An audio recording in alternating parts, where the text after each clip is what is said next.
আগামী ২৬ জুন থেকে শুরু হচ্ছে চলতি বছরের এইচএসসি ও সমমানের পরীক্ষা। আসন্ন এইচএসসি পরীক্ষা সুষ্ঠু ও সুন্দরভাবে পরিচালনার লক্ষ্যে শিক্ষা মন্ত্রণালয়ে মাননীয় শিক্ষা উপদেষ্টা অধ্যাপক ডক্টর চৌধুরী রফিকুল আবরারের সভাপতিত্বে একটি জরুরি বৈঠক অনুষ্ঠিত হয়েছে। বৈঠকে আরও কিছু কঠোর নির্দেশনা দেওয়া হয়েছে। এ বিষয়ে বিস্তারিত জানাবো আমাদের আজকের ভিডিওতে। যারা এখনও আমাদের চ্যানেলটিকে সাবস্ক্রাইব করনি তারা এখনই সাবস্ক্রাইব করে রাখো, তাহলে শিক্ষা সম্পর্কিত সকল তথ্য এবং পরামর্শ সবার আগে পেয়ে যাবে।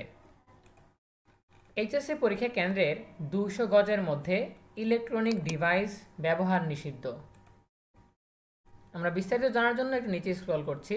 আগামী ২৬ জুন থেকে সারা দেশে একযোগে চলতি বছরের এইচএসসি ও সমমান পরীক্ষা শুরু হচ্ছে। পরীক্ষা চলাকালীন কেন্দ্রের 200 গজের মধ্যে শিক্ষক, শিক্ষার্থী ও কর্মচারীদের মোবাইল সহ সব ধরনের ইলেকট্রনিক ডিভাইস ব্যবহার নিষিদ্ধ ঘোষণা করা হয়েছে।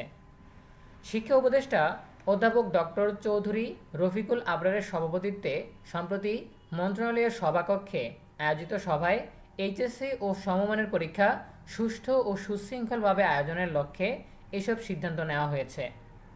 আজ মঙ্গলবার ২৪ জুন গণমাধ্যমে পাঠানো এক প্রেস বিজ্ঞপ্তিতে এই তথ্য জানানো হয়।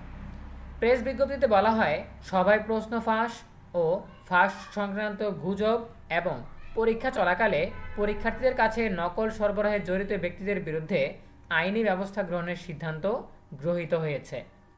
পরীক্ষায় সুষ্ঠু ও শান্তিপূর্ণ পরিবেশ বজায় রাখার জন্য জেলা প্রশাসন ও আইন শৃঙ্খলা বাহিনীর পাশাপাশি বাংলাদেশ সেনাবাহিনীকেও দায়িত্ব পালনের সিদ্ধান্ত গৃহীত হয়েছে।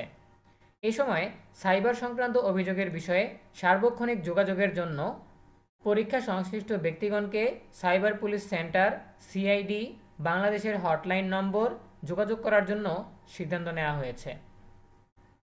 এছাড়া পরীক্ষা চলাকালে বিদ্যুৎ বিভ্রাট নিরসনের লক্ষ্যে কেন্দ্রগুলোয় নিরবিচ্ছিন্ন বিদ্যুৎ সরবরাহ নিশ্চিতের জন্য বিদ্যুৎ বিভাগকে অবহিত করার সিদ্ধান্ত গৃহীত হয়েছে।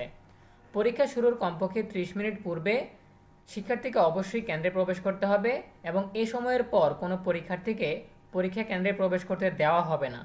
অনিবার্য কারণে কোনো পরীক্ষার্থী এরপর প্রবেশ করলে রেজিস্টারে তার নাম, রোল, প্রবেশের সময় বিলম্বের কারণ উল্লেখ করে পরীক্ষার্থীদের তালিকা প্রতিদিন কেন্দ্রের ভারপ্রাপ্ত কর্মকর্তা ও সংশ্লিষ্ট বোর্ডকে অবহিত করার সিদ্ধান্ত নেওয়া হয়।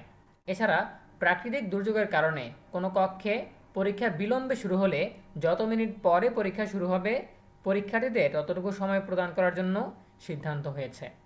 প্রিয় শিক্ষার্থীরা, এই ছিল আমাদের হাতে থাকা সর্বশেষ তথ্য। আমাদের শিক্ষা উপদেষ্টা অধ্যাপক ডক্টর চৌধুরী রফিকুল আবরারের নেতৃত্বে যে সভা অনুষ্ঠিত হয়েছে সেই সভায় বেশ কিছু সিদ্ধান্ত নেওয়া হয়েছে। সেই সিদ্ধান্তগুলো আমরা তোমাদেরকে জানিয়ে দিলাম। এ বিষয়ে তোমাদের কোনো প্রশ্ন কিংবা মতামত থাকলে জানাতে পারো কমেন্টে। দেখা হবে পরবর্তী আপডেট নিয়ে নতুন কোনো ভিডিওতে। সেই পর্যন্ত তোমরা সবাই ভালো থাকো, সুস্থ থাকো, নিরাপদে থাকো এবং সবসময় ইএনইউবির সাথেই থাকো। তোমাদের সকলের জন্য রইল অনেক অনেক শুভকামনা। ধন্যবাদ সবাইকে।